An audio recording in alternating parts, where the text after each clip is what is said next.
Bismillahirrahmanirrahim. Assalamualaikum warahmatullahi wabarakatuh. Sampurasun. Alhamdulillah dina wengi ieu urang tiasa patepang deui di channel anu sami nyaeta Balai Deung Channel. Anu mana mudah-mudahan dina wengi ieu para wargi sadaya sing dipasihan kesehatan, sing dipasihan kaberkahan oge kasalamatan, sareng mudah-mudahan ibadah saumna dina dinten tadi dilancarkeun kalayan tiasa boborna sareng anu enak-enak lah gitu.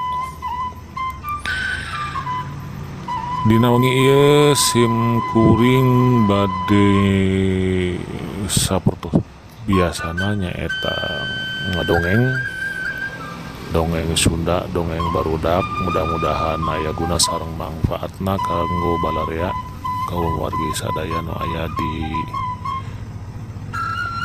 bumi sewang-sewangan. Kalau sandina wengi ieu sim kuring bade nyandak hiji judul nyaeta Gajah Eleh ku Sireum. Kumaha caritana kalanjutanna dina ieu judul Gajah Eleh ku Sireum, sumangga wilujeng ngadangukeun.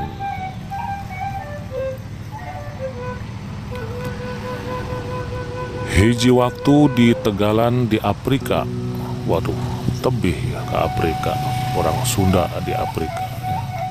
Tapi teu naon, aya hiji gajah keur ngadigle lempang ngageot di Tegalan.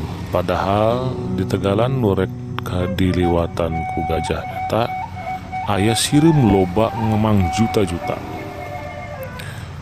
Keur digawe nyieun sayang saurna mah cenah kitu sireum teh. Kapan di Tegalan Afrika mah sireum teh nyarieun sayangna marucunghul pating runggunuk. Tempona ku gedena sayang sireum teh aya nu sagede pasir leutik pating garencelok. Di jero eta sayang sireum nu lobana jutaan teh ngarendog baranahan jeung lain siga sireum di urang. Sireum Afrika mah bentukna teh rek siga sireum tataman lamun di urang mah. Galab sabab mun geus ngaronom mangsana bakal amburadul. Singa zebra oge teu mangga pulia mun geus dironom ku eta sireum mah.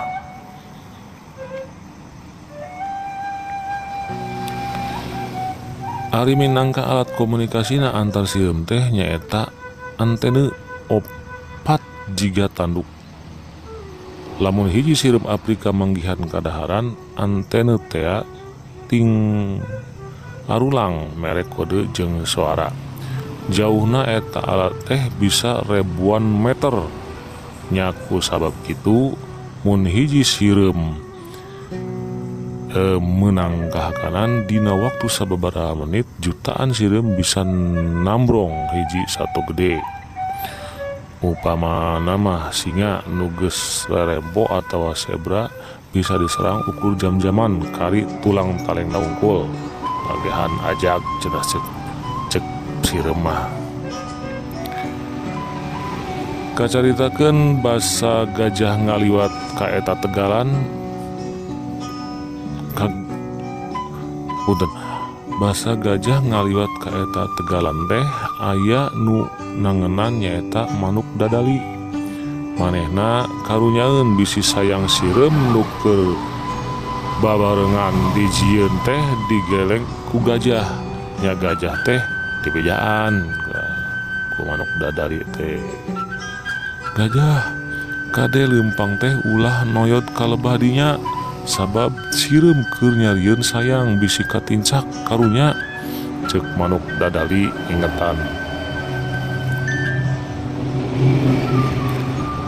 Wah, nah asana teh pira sireum, cek gajah. Katincak mah paling gepejet sang gajah nembalanana teh sombong pisan. Asa aing gede, asa aing kuat, kanu leutik teh teung hargaan pisan. Kitu deui kadal Afrika ge nu haat ngabejaan ka gajah sangkan ulah noyot bisi nincak sireum. Teh teu diwaro angger terus we gajah teh ngadigle muru jutaan sireum nu keur parulang anting ngangkutan taneuh di jero lubang. Nah barang anjuk kana gundukan imah sireum teh ngan leye we sireum nu aya rewuna teh ditincakan atungan hos paraeh we da teu kaburu-kabur. Ningali rakyatna ribuan parahe ditincak ku gajah, raja sireum ambekeun. Gajah ditantang perang, gajah ditantang teh lain sakadar kana kasalahanana, kalah ka atoh bari sombong. Manehna seuseurean. Ari sireum nyieun siasat keur perang jeung gajah teh rewuan sireum teh nyieun lombang nu jerona salaput gajah. Kacipta parwarga sadaya kumaha cepetna eta sireum ngagali lombang anu jerona salaput gajah gitu. Mangga urang telaskeun.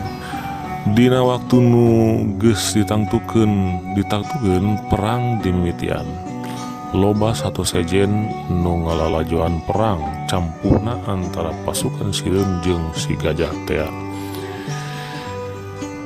Gajah nyuruntul rek ngaliak rewuan sireum nu nangtang perang ka gajah. Sireum ngahajakeun nangtang ti jajalaneun nu geus meunang ngagari teh. Atuh ditangtang kitu asa dilelewean, gajah teh beuki ambek. Sabrut nyuruntul ka hareup teu toli ditincakeun. Atuh pugu we barang nepi kana lombang teh ngan gurawil eta gajah teh asup kana lombang bari tigurawil kana lombang. Gajah ukur bisa ugal-ugil teu bisa hanjat. Sireum geus puguh nempo lawanan 30 teh teu ngeukehan deui terus we napuk nyorocoan. Teu dibere ampun beuki lila sireum teh beuki loba antukna gajah bobor karahayuan teu kuat kalawan sireum nu ceuk ukuran mah sakitu leutikna lain tandinganana.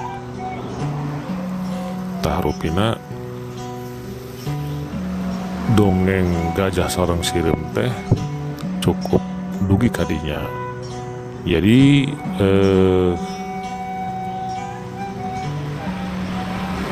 naon namina pesan moral mah meureun ulah sombong lamun awak kuat, ulah sombong lamun awak gede, ulah sombong lamun ieu aing pangna. Anu jelas saur sepuh mah di atas langit masih keneh aya langit gitu. Begitu mangga sakitu wae anu kapiatur ti simkuring. Mugi ajanten pientengeun, mugi aya guna sareng manfaatna kanggo kahirupan urang sapopoe. Sate acana amit bungkur simkuring pada dihapunten. Sumangga wilujeng ngajalankeun ibadah saum anu ka-12 rupina dicekapkeun sakitu. Wassalamualaikum warahmatullahi wabarakatuh. Sampurasun.